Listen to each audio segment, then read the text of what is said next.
Hello, Mission Control, TheRealMartian here. Well, this is our next topic in the Help Wanted series, and we're going to be talking about heating. So in our last video, we went over insulation, and again, heating, insulation, which one we tackle first is really chicken and an egg type of thing. We need to look at both of them together. Now, last time we talked, we said that the heating solution needs to be as low as possible as far as its total BTUs. Sorry, let me say that differently.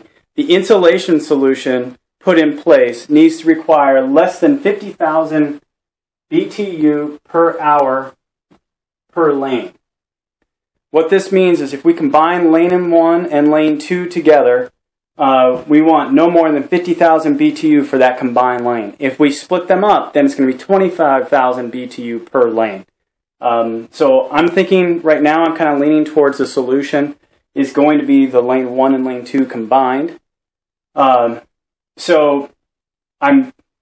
why I'm using this number. So we want the heat required from the system to be significantly less than 50,000 BTU per hour.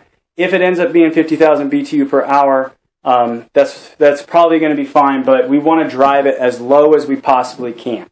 So for your calculations, we want to try to find a heating solution that will provide us the BTU we need per hour with the insulation solution we have. So the reason I put H here is and this the less than, significantly less than symbol is because we can't really solve this until we solve the insulation problem. And then we need to look at the heating solutions available to figure out what's the cheapest insulation we can get away with, right? So if we can find a lot of abundant heat really, really inexpensively, then we don't have to spend a lot of money on insulation. So these two problems, insulation and heating, are obviously tied to each other.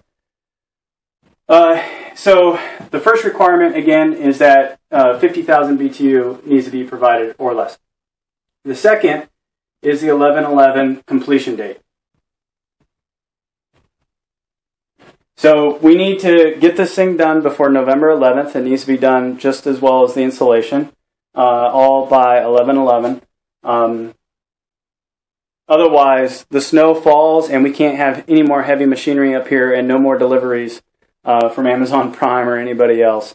So everything shuts down on 11/11. That's a hard stop date. 3. Okay. It needs to be clean. So last year, if you followed along, you know, again, we survived winter. We went through a few different heating solutions. We went through one, was the wood heat in double barrel wood stove. And then we went through diesel heaters. We tried propane. We tried methane off the digester. So there wasn't enough heat going into the digester to produce enough methane to actually heat the building with the insulation solution we had. So that isn't going to work this year. I'm not even looking at it. It might offset cost, but it's not going to be something we can really go after. Again, that's kind of one of the below the line things anyway. So we ended up using diesel burning heaters. And we ran them for 15 minutes an hour is what we did last year. So we weren't burning them constantly, but that costs $70 per week. So well, I'm thinking here, write down some more requirements.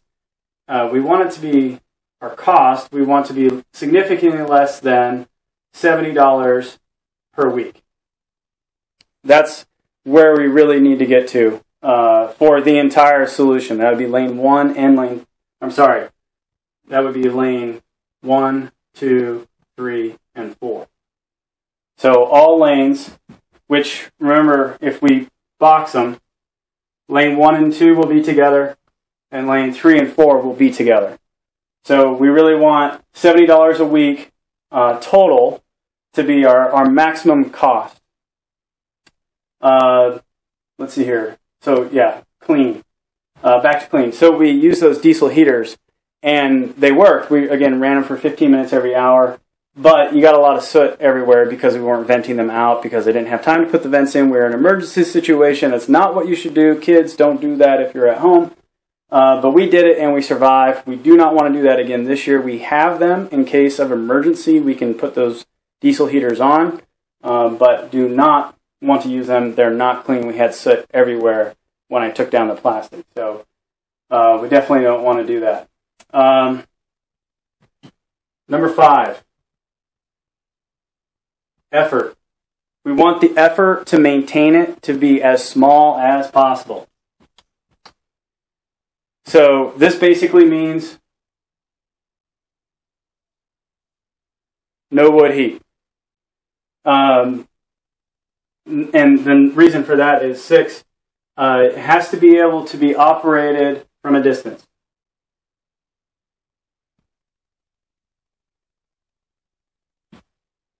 All right, oops, got all sorts of stuff here. So what does that mean, from a distance? If you followed us before, you know that one of the key requirements on this system is that you can still have a normal life. Normal life being someone who doesn't own a farm or a ranch. You can go out, take your kids to soccer practice, go watch a movie, go out on a date, go away for a few days, and the system will still operate. So if you're in the middle of winter, like we were last year, and you have a wood stove, you know, if you've been following along, that I was out there twice a day shoving a 55-gallon drum full of wood. And that was definitely not sustainable. You have to be there every day to do that twice a day. So that totally breaks our requirement. So some of you will argue against that requirement, and for your systems, that would be okay. For this effort, this from a distance is not negotiable. We have to figure that out. That is a huge, huge thing. Mrs. Martian and I want to be able to take a vacation, go somewhere, celebrate our anniversary, and be able to leave and not worry about the system, whether that's in the summer or in the winter. Again, some of you will argue against that. I understand that. But for us, that's not negotiable. We have to figure that out. So wood heat is pretty much off the table unless you build a ginormous hopper of pellets, and then you have to have those pellets loaded up and constantly being fed into the system. What I've learned about those systems is that moisture is a huge problem. So if you build this ginormous hopper, I mean, we're talking tons, like palletfuls at a time for pellet heat that would go into the stove, which I don't know where we'd put that. Maybe we would put it down where the stove is at right now, down on the ground, and the ventilation, we'd have to redo some of that. But that could potentially work, but that moisture penetration, when there's 4 feet of snow outside, there's moisture in the air, you know, that could be a big problem. So I will say that normal wood chunks are off the table, but things like pellet stoves, pellet rocket stoves, those types of things could be on the table. So that's a key thing. The desirement is that we use electricity, and therefore our last requirement here is that we have to be significantly less than 40 amps. So, sorry about that. The entire building has 40 amps available to it. And if we did some playing around with how we wire the building, which is going to be something we're going to talk about, is rewiring the entire building, putting in 240-volt circuits, putting in some VFDs, variable frequency device. Those types of things are on the table. So all you electricians out there, I am totally open to rewiring the building this year. In fact, I think it's going to be mandatory, and I need help with that. I need help to figure out how to get the entire building to run off of 40 amps in the summer and in the winter. And the heating solution, if it's electric, which is nice because you can be anywhere, turn it on, turn it off type of stuff, you don't have to worry about loading something. It's got to be way less than 40 amps. In fact, I think let's actually try to make that a better number. Let's see here. 10, 20, 30, 40. So 10 amps.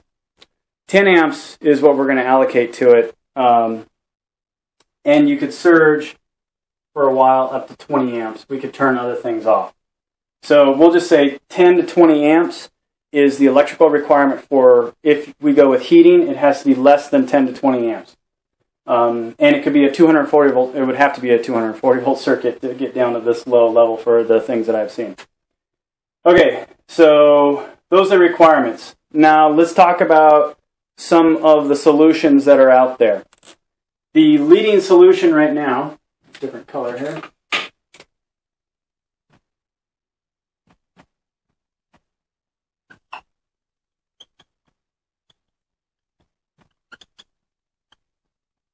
Sorry, you probably can't read my handwriting. My handwriting sucks anyway, and you're on the other side of the planet for potentially over video.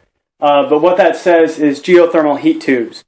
So subscribers have submitted this. I went and looked at the preppers that are out there that are doing this. Long history of using geothermal heat tubes. That is the leading candidate right now of what we're going to do. But let's go out to the building right now and let me show you what the thoughts are.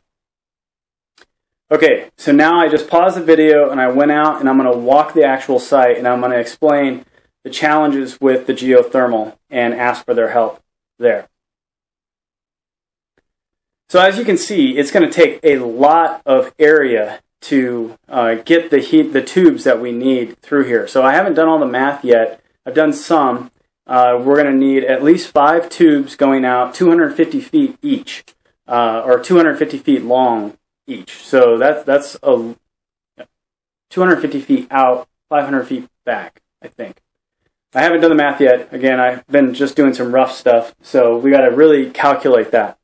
Some challenges with the geothermal is the type of piping that you use can be very expensive.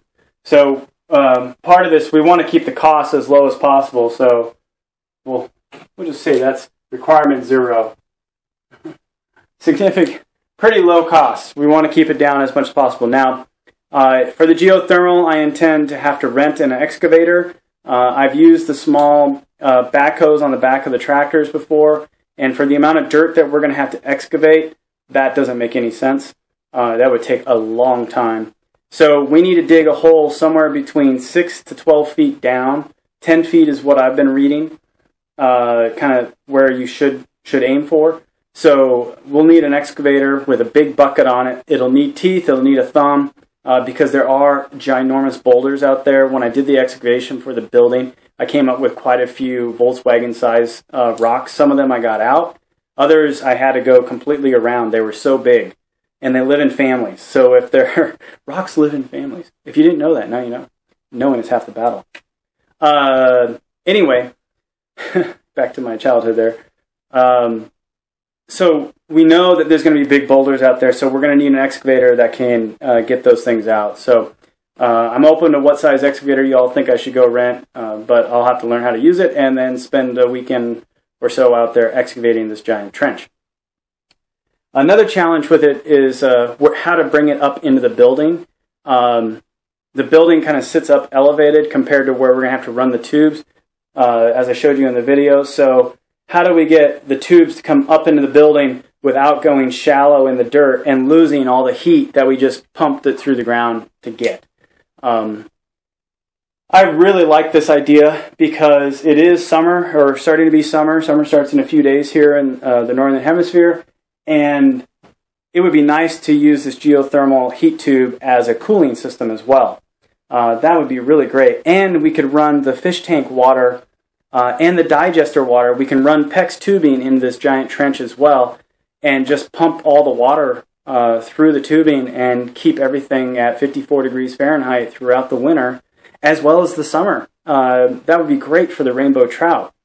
So with the geothermal heating tube, what I want to try to avoid is putting in a geothermal heat pump, though that might be where we end up going.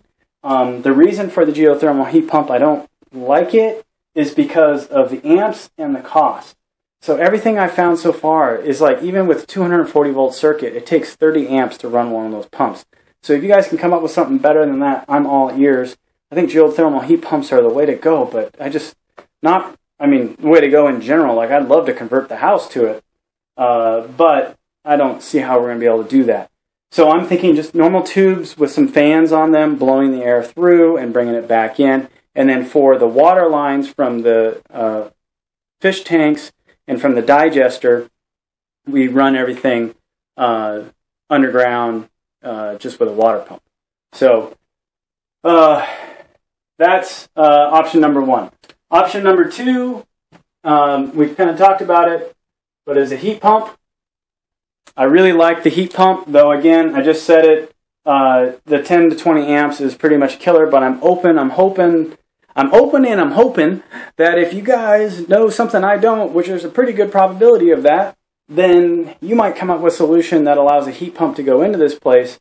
And that means we can also change the way we do operations. So at night, we turn off all the lights, and maybe that's when we need to really buck up on the heating and then drop the heating down during the day in the wintertime. So also combinations of things. I want to make sure that all the minds are open out there for what we're trying to do. Option number 3, we talked about it, but something like a pellet stove. A pellet stove with a big hopper on it. If we're going to take that big wood stove out that we put down into the ground, we could drop a pellet stove down into there, and that would be pretty cool with the hopper on it. But like I said, there's a challenge there of moisture, and then we will have storage problems. We can go acquire a lot of pellets, but where and how are we going to store them all in the middle of winter? We have limited space, and we get lots of snow. So if you do propose pellet stoves with the hopper, there's a few things we're going to have to know. What stove to go with, or how to build it, the plans, storage, and the hopper. So if you do propose a pellet stove, I ask, please, because I'm totally tapped for time. That's why we're doing this Help Needed series, right? I actually am looking for help. If you're going to propose a pellet stove, please make sure you talk about the stove itself and how to build it. Like if you're going to recommend a rocket mass heating stove that's pellet based, I need plans, or I need to know where to buy it. Or if you want to offer to build one that meets these requirements, then I'm totally open to all those things. But I just ask, email me at trm@TheRealMartian.com with your ideas, and let's dialogue. I guess my disclaimer here, please, nobody go out and build anything unless you talk to me first. Because I would hate for you to build something that maybe I don't like, or I don't have time to put in, or it just won't meet what we got here. Maybe there's stuff I'm not sharing because I just can't think of everything.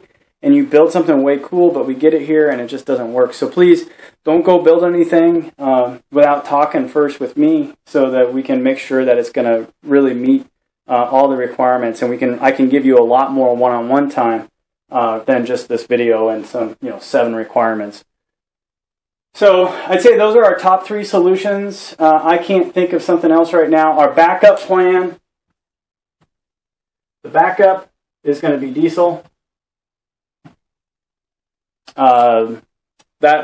We got the heaters right now, so we'd have soot over everything again, but we could survive on it. That's our total backup plan if we completely fail at this. So I think that's about it for heating.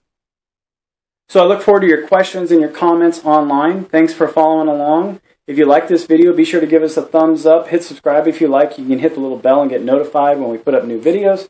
Or you can follow us on Facebook and Twitter. People seem to get notified better when you sign up there. In the meantime, everyone, this is The Real Martian. Out.